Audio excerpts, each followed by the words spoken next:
অনুরোধ করি যুবক, প্লিজ যুবক, হৃদয়টাকে মেরে ফেলিও না। তুমি দেখো না, তোমার বয়স 22, 10 বছর বয়সে মা বলেছে স্কুলে যা, মাদ্রাসা যা, মানুষ হবি, ভবিষ্যৎ ভালো হবে।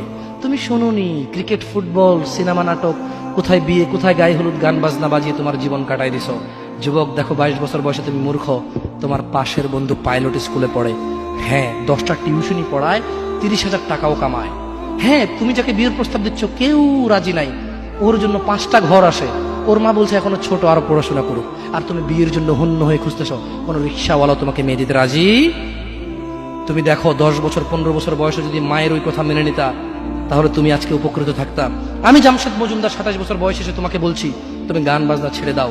ইনশাআল্লাহ 60 বছর পরে মারা গেলে, 30 বছর পরে মারা গেলে, 70 বছর পরে মারা গেলে ওই উপকৃত হবা। আর তা না হলে এই গান বাজনার সাথে তুমি তোমাকে ধ্বংস করে দিচ্ছ।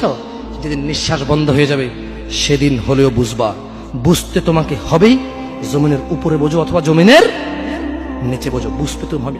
শোনো, আল্লাহ কোনো কিছু বলেছে আর তুমি বুঝবা না, আহা হা, পার পাওয়া যাবে না। তবে তোমাকে বলি, যা করেছো করেছো, যা গান বাজনা শুনেছো শুনেছো, এবার আল্লাহকে ভয় করে সব ছেড়ে ইস্তেগফার করো, বলো আল্লাহ আমাকে ক্ষমা করেন, আমার এই 2 কানে গলিত সীসা ঢালিয়েন না। ইয়া আল্লাহ, ইয়া আল্লাহ আজকে আমি উপলব্ধি করছি, আল্লাহ আমি আর কখনো বাদ্যযন্ত্র দিয়ে নিজেকে আনন্দিত করব না।